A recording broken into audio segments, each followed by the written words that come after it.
Hello everyone. आज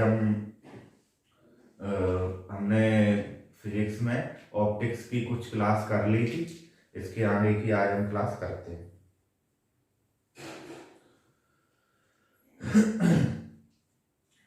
जो ये सारे आज आज जो भी हम कुछ क्लास में करने वाले हैं, उससे लगभग 1 से 2 क्वेश्चन हर एक एग्जाम में आ जाते हैं। किस तरीके के आते हैं, ये ऐसे इस पे आ जाता है, वक्रता त्रिज्या और फोकस दूरी में संबंध। इस पे किस तरीके का क्वेश्चन आता है, आपको वक्रता त्रिज्या दे दी जाएगी, फोकस दूरी निकलवाएगा कि ये गोलीय दर्पण की ये वक्रता त्रिज्या है तो इसकी फोकल दूरी क्या होगी, या ये इसकी फोकल दूरी है तो इसकी वक्रता त्रिज्या क्या होगी।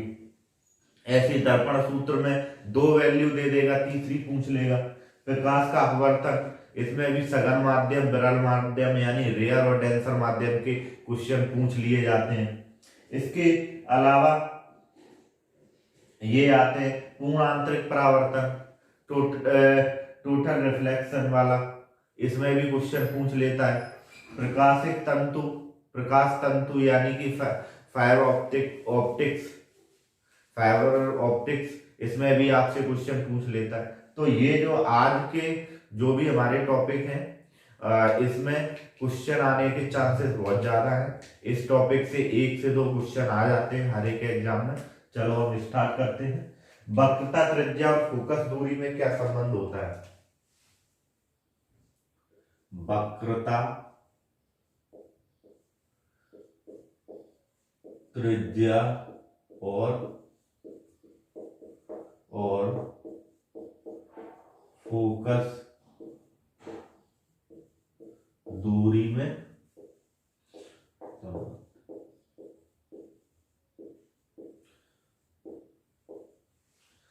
वक्रता त्रिज्या क्या थी? गोलीय दर्पण की त्रिज्या को ही हम क्या बोलते थे? वक्रता त्रिज्या। और फोकस दूरी क्या बोलते थे? जो मुख्य अक्ष है, मुख्य अक्ष से पोल तक यानी ध्रुव तक की दूरी को हम क्या बोलते थे?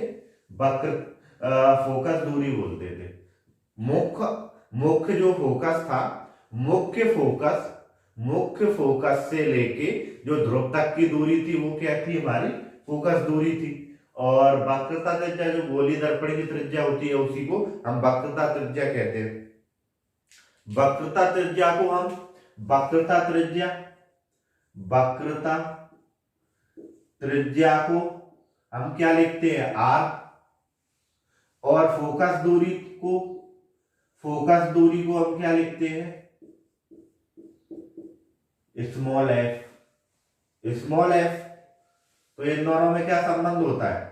Small F equal to R/2, यानी कि फोकस दूरी वक्रता त्रिज्या की आधी होती है। फोकस दूरी गोलीय दर्पण की फोकस दूरी वक्रता त्रिज्या की कितनी होती है? आधी होती है। या फिर वक्रता त्रिज्या फोकस दूरी का 2 गुना होता है। चलो ये हो गया। आप दर्पण सूत्र देखते हैं। दर्पण सूत्र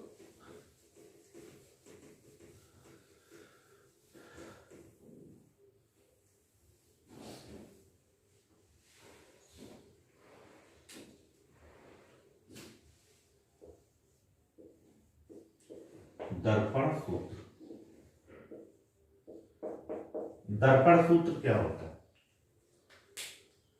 दर्पण सूत्र क्या होता है? एक गोलीय दर्पण है, उसमें एक वस्तु रखी हुई है। गोलीय दर्पण में एक वस्तु किसी डिस्टेंस पे रखी हुई है, तो उसका एक प्रतिबिंब भी बनेगा। उन्हीं के संबंधों को हम क्या बोलते हैं? दर्पण सूत्र बोलते हैं। यानी कि इसमें क्या होता है? वस्तु की दूरी, प्रतिबिंब की दूरी और फोकस दूरी में संबंध होता है। उसी को हम क्या बोलते हैं? दर्पण सूत्र। मैंने बोला वस्तु की दूरी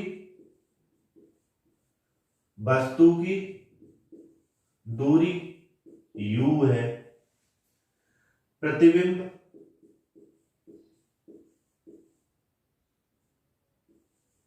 प्रतिबिंब की दूरी v है, और फोकस फोकस दूरी क्या है, एफ है। तो जो दर्पण सूत्र होता है 1/f equal to 1/u plus 1/,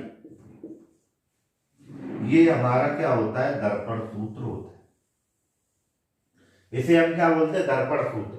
1/f equal to 1/u plus 1/v। इसमें u क्या है, वस्तु की दूरी है, जो दर्पण से वस्तु कितनी दूरी पर रखी गई है वो दूरी क्या है, u है। एक दर्पण है, मान लो मेरे सामने ये दर्पण रखा हुआ, मैं अपना उसमें चेहरा देखना चाह रहा हूं, तो मेरी दूरी कितनी है। अब मेरा एक प्रतिबिंब बनेगा आगे की ओर पीछे की ओर, तो वो उसकी दूरी है कि ये दर्पण से कितनी दूरी पर बनना है, और ये फोकस दूरी है दर्पण की। तो इन तीनों के बीच एक संबंध है जिसे हम दर्पण सूत्र बोलते हैं, 1/f equal to 1/u plus 1/v। इसी को हम क्या बोलते हैं, दर्पण सूत्र। अब हम पढ़ते हैं प्रकाश का अपवर्तन। प्रकाश का अपवर्तन यानी कि refraction of light. Refraction of light, प्रकाश का अपवर्तन। ये होता क्या है, जैसे कि प्रकाश का परावर्तन होता था, उसमें एक किरण परावर्तित माध्यम पे पड़ने के बाद अपने जिस माध्यम में आई है उसी माध्यम में चली जाती थी, तो हम क्या बोलते थे कि प्रकाश का परावर्तन हो गया। लेकिन प्रकाश का अपवर्तन कैसे होगा, जब किरण एक समांगी माध्यम से दूसरे समांगी माध्यम में जाती है तो वो अपने पथ से विचलित हो जाती है। जब वो अपने पथ से विचलित हो जाती है तो इस घटना को हम क्या बोलते हैं, प्रकाश का अपवर्तन।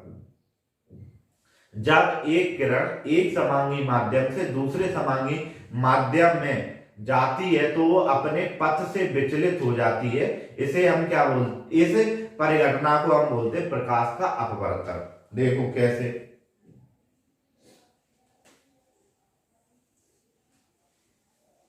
ये अविलंब है, ये एक किरण आई और ये ऐसी हो गई, यानी कि ये वायु से आई, सूर्य की किरण में मान लेता हूं, और ये पानी में गई, तो हमें क्या दिखाई देगा, जो किरण है वो क्या है, अविलंब की ओर झुक गई है।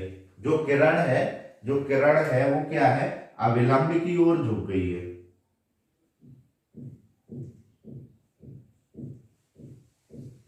इधर हमें क्या लगेगा कि जो किरण है वो अविलंब की ओर झुक गई है। इस किरण को क्या है, ऐसे जाना चाहिए था, इस किरण को ऐसे जाना चाहिए था, लेकिन ये क्या हुआ है, ये इस साइड को अविलंब की ओर झुक गई है। ये क्यों झुक गई है, ये परावर्तन की घटना के कारण झुक गई है। इसलिए हम इसे बोलते हैं कि किरण का या जो प्रकाश का परावर्तन हो गया।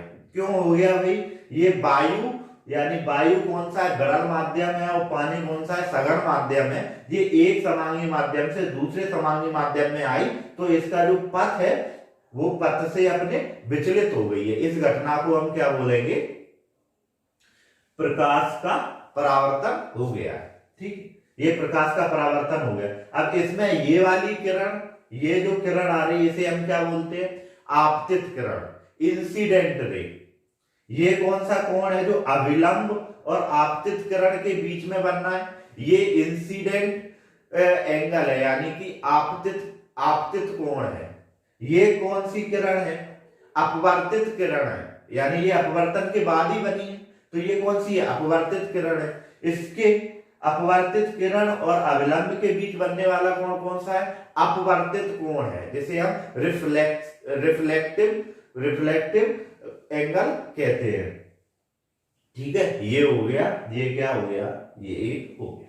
ठीक, ये प्रकाश का अपवर्तन क्या होता है, ये मैंने बता दिया क्या होता है कि ये एक परिघटना है जिसमें जब प्रकाश एक समांगी माध्यम से दूसरे समांगी माध्यम में विचलन करता है तो वो अपने पथ से विचलित हो जाता है। इसी परिघटना को हम क्या बोलते हैं, प्रकाश का अपवर्तन।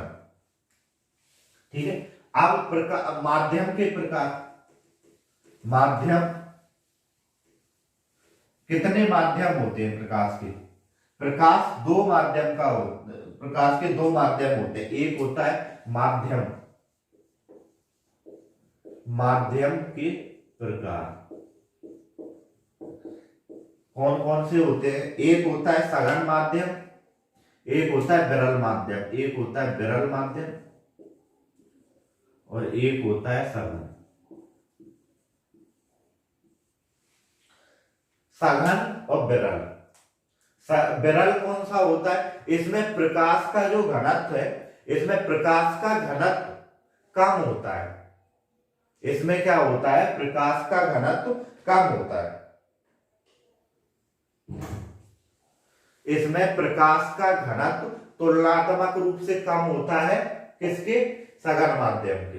इसमें प्रकाश का जो घनत्व है तुलनात्मक रूप से कम होता है। किससे? सघन माध्यम के। और ये कौन कौन सा होता है? वायु,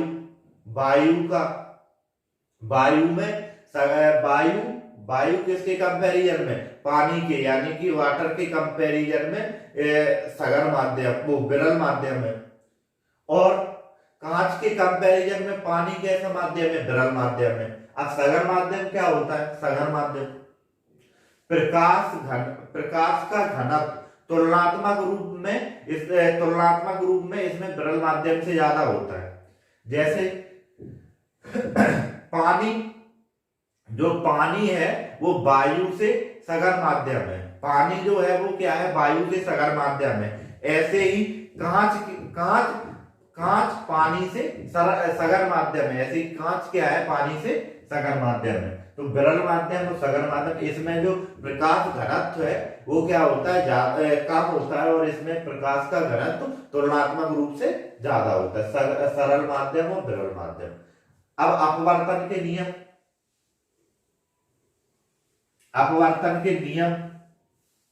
अपवर्तन के नियम कौन कौन से होते हैं वो देखते हैं।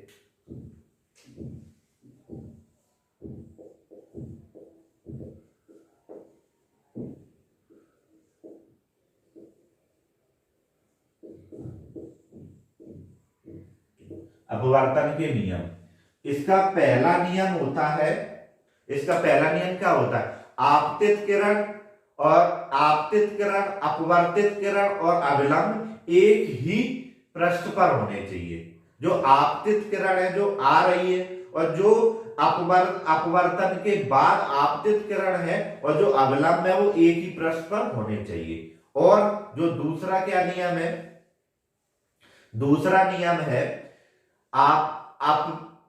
आपतित किरण, आपतित कोण की ज्या और अपवर्तित कोण की ज्या के बीच एक अनुपातिक, अपवर्तित किरण की क्या होता है? आपतन कोण की ज्या और अपवर्तित कोण की ज्या, अपवर्तित कोण की ज्या के बीच एक अनुपात होता है।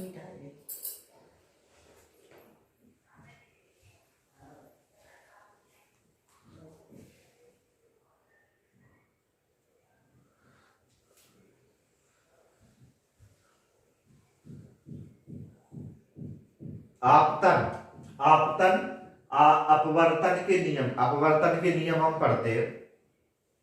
पहला इसका नियम होता है, इसका पहला नियम क्या है कि जो आपतित किरण है, अपवर्तित किरण है और जो अभिलंब है वो एक ही पृष्ठ पर होने चाहिए। और दूसरा इसका नियम क्या है? दूसरे नियम को हम स्नेल का नियम भी बोलते हैं। और इससे ही हमें जो अपवर्तनांक है उसका सूत्र आता है। इसमें दूसरे नियम का दूसरा नियम क्या है? जो अपवर्तन कोण है, अपवर्तन कोण और अपवर्तित कोण की ज्या में एक निश्चित अनुपात होता है। जो अपवर्तित कोण है और जो आपतित कोण है, जो अपवर्तित जो आपतन कोण है, जो अपवर्तन कोण है, उसकी जया में एक निश्चित अनुपात होता है। इसे हम क्या बोलते हैं? इसे हम क्या बोलते हैं? अपवर्तनांक। इसे क्या हम बोलते हैं? अपवर्तनांक। इसे हम लिखते कैसे मैथमेटिकली? अपवर्तनांक म्यू बराबर sine i upon sine r, sine i upon sine r. ठीक, ये होगा। इसे हम क्या बोलते हैं? ये 1621 में डच वैज्ञानिक स्नेल ने हमें नियम दिया था, इसलिए हम इसे क्या बोलते हैं? स्नेल का नियम भी हम बोलते हैं। इसे हम क्या बोलते हैं? स्नेल का नियम। ये क्या है? ये एक अपवर्तनांक है। अपवर्तनांक बराबर आपतन कोण अपॉन अपवर्तित कोण, इसे क्या बोलते हैं? अपवर्तनांक। ठीक है, चलो अब क्या हम पढ़ते हैं? वास्तविक और आभासी गहराई।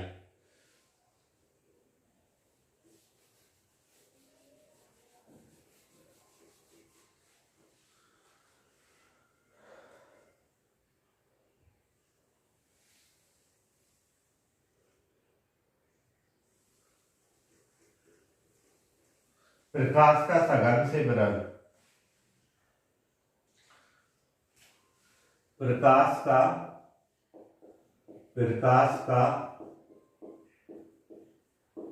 सघन से विरल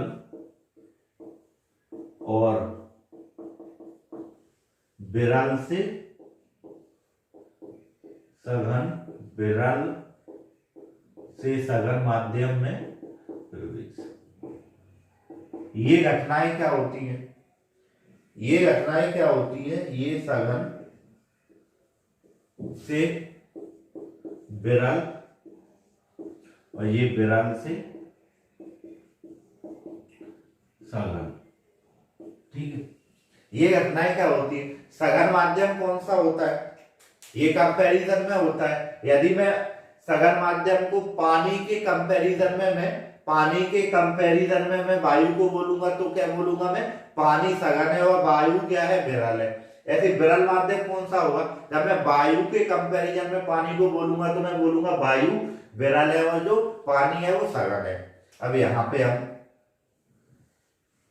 कण और विरल माध्यम का संबंध दिया है। इसमें किरण का होता क्या है? इसमें प्रकाश किरण का होता है। जब सघन माध्यम से विरल माध्यम में, जब सघन माध्यम क्या है? पानी, विरल माध्यम क्या है? वायु। जब सघन माध्यम से विरल माध्यम में प्रकाश किरण जाती है तो वो अविलंब से दूर हट जाती है। वो क्या होती है? अविलंब से दूर हट जाती है। क्या है वो? अविलंब से दूर हट जाती है। यानी कि सघन माध्यम क्या है? ये सघन माध्यम से एक किरण आई, ये अविलंब की तरफ ऐसे जाना चाहिए था सीधी, लेकिन ये दूर हट गई। अविलंब से क्या हुआ इसका? ये दूर हट गई। सघन माध्यम में क्या होता है कि जो किरण, जो प्रकाश किरण आती है वो अविलंब से दूर हट जाती है। विरल माध्यम में क्या होता है? वो जो प्रकाश किरण आती है वो अविलंब की तरफ झुक जाती है। जो प्रकाश किरण आती है वो अविलंब की तरफ झुक जाती है। ऐसे ये प्रकाश किरण है, ये अविलंब, ये ऐसे जाना चाहिए था, ये डॉट डॉट डॉट में, लेकिन ये अविलंब की तरफ झुक गई। ठीक है, ये ठीक है। और जो सघन माध्यम है, सघन माध्यम में R ग्रेटर देन I और इसमें R लेस देन I, यानी कि सघन माध्यम में जो आपतित किरण का कोण होता है, आपतित किरण या जो जिसे हम अपवर्तन किरण बोलते हैं, अपवर्तन किरण, आपतित किरण, तो ये आपतित किरण का जो कोण होता है वो अपवर्तन कोण से क्या होता है? कम होता है। जो आपतित किरण का कोण है, कोण I और कोण R से क्या होगा? कम होगा। यानी कि जो अपवर्तन कोण है वो ज्यादा होगा आपतित कोण से। यहाँ पे आपतित कोण ज्यादा होगा किससे? अपवर्तन कोण से। ये हो गया हमारा सघन विरल माध्यम में क्या होगा वो।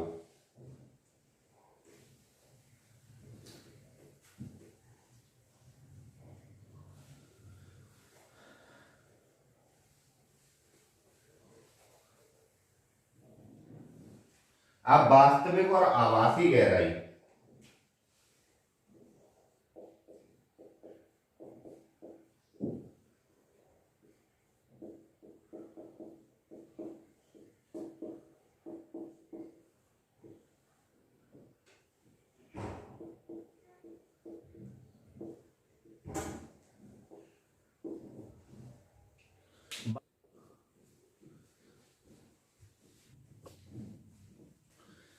वास्तविक और आभासी गहराई। वास्तविक और आभासी गहराई क्यों, हमें ये क्यों होता है, जब कोई किरण सघन माध्यम से विरल माध्यम या विरल माध्यम से सघन माध्यम में जाती है तो वो अपवर्तन की घटना के कारण हमें जितनी दिखाई देनी चाहिए कि थी, जो भी उसकी वास्तविक स्थिति थी, उससे वो हमें अलग यानी कि एक आभासी स्थिति पे दिखाई देती है। जैसे कि जब हम कांच के गिलास में पानी जब हम कांच के गिलास में पानी लेते हैं तो हम पानी का तल देखते हैं तो वो हमें ऊंचा उठा हुआ दिखाई देता है। ऐसा क्यों होता है, ये अपवर्तन की घटना के कारण होता है। जब हम सूर्य या तारों को देखते हैं, जो सूर्य और तारे वो हमें जो उनकी वास्तविक गहराई है या ऊंचाई है उससे वो हमें ज्यादा दिखाई देता है। ऐसा क्यों है, क्योंकि ये अपवर्तन की घटना के कारण होता है। अब हम देखते हैं ऐसा क्यों होता है और कैसे होता है। ये कोई एक वस्तु रखी हुई है, ये एक पानी है, जो कि ये पानी एक सघन माध्यम है। यहां से मैं देख रहा हूं विरल माध्यम से। ये क्या है, विरल माध्यम है, विरल माध्यम है। ये क्या है, वायु है, यानी कि वायु। ये एक विरल माध्यम है, मैं यहां से इसे देख रहा हूं,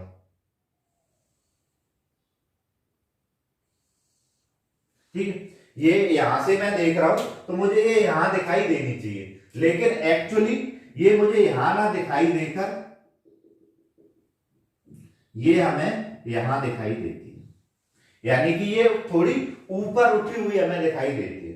जब हम विरल माध्यम से सघन माध्यम में देखते हैं तो हमें वस्तु क्या है, ऊपर उठी हुई दिखाई देती है, यानी जो उसकी वास्तविक स्थिति है उससे वो ऊपर उठी हुई दिखाई देती है। इसे हम क्या बोलते हैं, इसकी ये वास्तविक गहराई तो इसकी ये है ओ, मैं इसे ओ मानता हूं या ए मानता हूं, इसकी वास्तविक स्थिति क्या है, ए, लेकिन ये हमें ए डैश पर दिखाई देती है, ये हमें आभासी स्थिति ए डैश पर दिखाई देती है, ठीक है। अब एक और कंडीशन, ये मैं यहां पे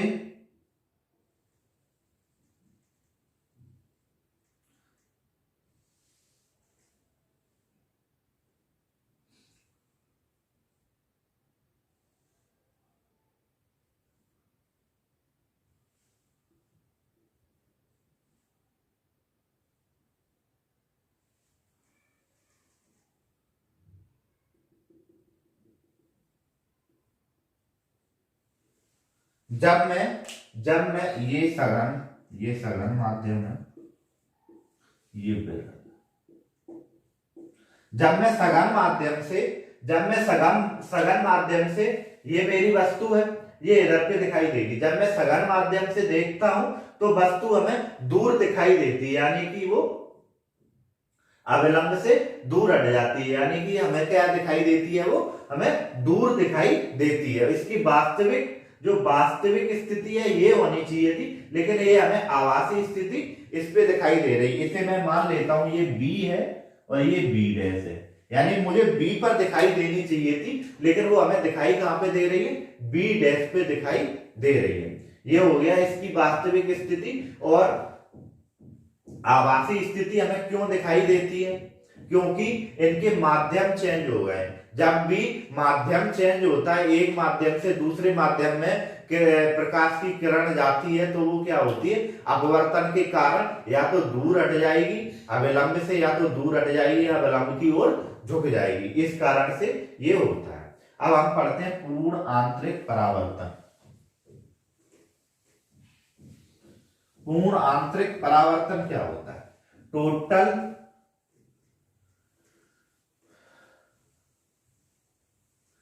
टोटल इंटरनल रिफ्लेक्शन से इंग्लिश में क्या बोलते हैं, पूर्ण आंतरिक, टोटल इंटरनल रिफ्लेक्शन ही बोलते हैं। पूर्ण आंतरिक परावर्तन, total internal total internal reflection. पूर्ण आंतरिक परावर्तन क्या होता है? पूर्ण आंतरिक परावर्तन में 3 स्थितियां होती हैं। पहली स्थिति क्या होती है? 3 स्थितियां हैं ये सघन माध्यम है और ये क्या है? विरल माध्यम। इसमें हमेशा सघन माध्यम से, इसमें हमेशा प्रकाश किरण सघन माध्यम से विरल माध्यम में जाएगी, तभी पूर्ण आंतरिक परावर्तन होगा।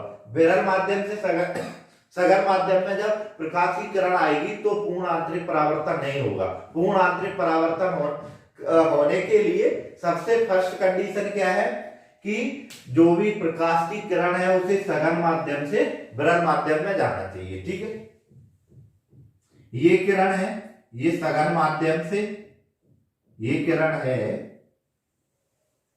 ये सघन माध्यम से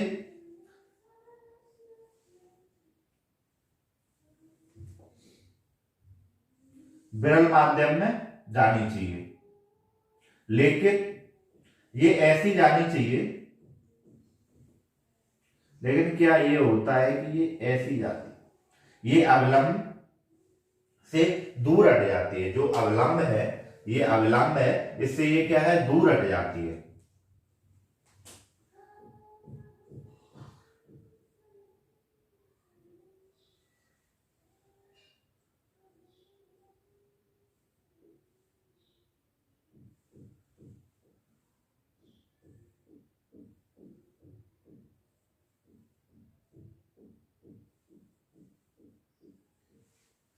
इसमें जो R है वो ग्रेटर देन I होना चाहिए। ये इसकी फर्स्ट कंडीशन है, यानी कि जो किरण है वो सघन माध्यम से क्या है? विरल माध्यम में जाना चाहिए। अब क्या होगा? ये विरल माध्यम से सघन माध्यम में जाएगी तो ये क्या होगा? अविलंब से दूर हट जाएगी। अविलंब से ये दूर हट रही है, इसे जाना ऐसा चाहिए था, लेकिन ये अविलंब से दूर हटकर कहां जा रही है? इस साइड जा रही है। ये अविलंब है, ये क्या है? अविलंब है। ठीक है, ये अविलंब से क्या हो रही है? दूर हट रही है। अब अविलंब से दूर हट रही है तो एक कंडीशन ऐसी भी आएगी कि मैं इसका, यानी आपतित जो किरण, जो आपतन कोण है, जो मैं आपतन कोण है, इसका मान मैं बढ़ाऊंगा। मैं ये किरण को मैं इस साइड लेके जाऊंगा, ये किरण है, इसे मैं इस साइड बढ़ाऊंगा तो ये जो किरण है वो इस साइड बढ़ेगी। यदि मैं आपतन कोण का मान बढ़ाऊंगा तो जो मेरा अपवर्तन कोण है उसका मान भी बढ़ेगा। आपतन कोण का मान में बढ़ाऊंगा तो अपवर्तन कोण का मान भी बढ़ेगा। एक स्थिति ऐसी आएगी कि जो आपतन कोण है, यानी कि ये अपवर्तन कोण है I, ये आपतन कोण इस वाली, यानी कि ये क्या है? 90 डिग्री पर आ जाएगा, यानी कि ये 90 डिग्री पर आ जाएगा। ठीक है, ये कहां पे आ जाएगा? 90 डिग्री पर आ जाएगा। मैं इसका मान इतना बढ़ाऊंगा कि ये 90 डिग्री पर आ जाए, तो इस कंडीशन को मैं क्या बोलूंगा? क्रिटिकल कंडीशन, यानी कि क्रिटिकल कंडीशन को क्या बोलते हैं? क्रांतिक स्थिति। और इसे क्या बोलेंगे? जब ये R है, R 90 डिग्री हो जाएगा तो ये क्या होगा? क्रांतिक कोण होगा। R की वैल्यू जब 90 डिग्री हो जाएगी तो ये क्या होगा? क्रांतिक कोण हो जाएगा। कौन सी स्थिति आ जाएगी? ये क्रांतिक कोण हो जाएगा। कब होगी? जब मैं I को बढ़ाऊंगा, यानी मैं आपतन कोण को बढ़ाऊंगा तो मेरा अपवर्तन कोण भी बढ़ेगा, क्योंकि ये झुकता जाएगा। लेकिन आपतन कोण क्या है? अपवर्तन कोण से कम है, तो ये विरल माध्यम में जाने से पहले ही ये वाला जो आपतित कोण है, जो अपवर्तन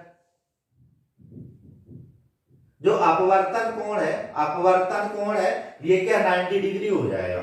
ये क्या है? ये जो आपतित कोण से पहले ही हमारा अपवर्तन कोण क्या हो जाएगा? 90 डिग्री हो जाएगा। अपवर्तन कोण हमारा आपतित कोण से पहले ही 90 डिग्री हो जाएगा। जब ये अपवर्तित कोण 90 डिग्री हो जाएगा तो उस कंडीशन को हम क्या बोलेंगे, ये क्रांतिक कोण। उस कंडीशन को क्या बोलेंगे, जब ये 90 डिग्री हो जाएगा, ये कौन सा कोण हो जाएगा, क्रांतिक कोण हो जाएगा। फिर एक कंडीशन ऐसी आएगी, फिर एक कंडीशन आएगी कि इसका, यानी मैं अपवर्तित कोण का, जब मैं अपवर्तित कोण का मान बढ़ाऊंगा तो जो क्रांतिक कोण है 90 डिग्री, उसका भी मान बढ़ जाएगा। जब क्रांतिक कोण यानी ये 90 डिग्री से ज्यादा हो जाएगा तो क्या होगा, जिस माध्यम से किरण जाती है उसी माध्यम में वापस हो जाती है, यानी कि उसका परावर्तन हो जाता है। जिस माध्यम से वो किरण जाती है उसी माध्यम में उसका परावर्तन हो जाता है। इसी को हम क्या बोलते हैं, पूर्ण आंतरिक परावर्तन। पूर्ण आंतरिक परावर्तन कब होगा, जब आपतित कोण का मान क्रांतिक कोण से ज्यादा हो जाए। आपतन कोण का मान क्या है, क्रांतिक कोण। आपतन कोण का मान क्या है, क्रांतिक कोण से ज्यादा होना चाहिए, तो क्या हो जाएगा, हमारा पूर्ण आंतरिक परावर्तन हो जाएगा। पूर्ण आंतरिक परावर्तन के लिए पहले तो प्रकाश को सघन माध्यम से विरल माध्यम में जाना चाहिए, और जो आपतन कोण का मान है वो क्रांतिक कोण से ज्यादा होना चाहिए, तो हमारा क्या हो जाएगा, पूर्ण आंतरिक परावर्तन हो जाएगा। ठीक है, ये कंडीशन होती है पूर्ण आंतरिक परावर्तन की। अब रेगिस्तान में मरीचिका हमें कैसे दिखाई देता है, रेगिस्तान में मरीचिका कैसे दिखाई देता है।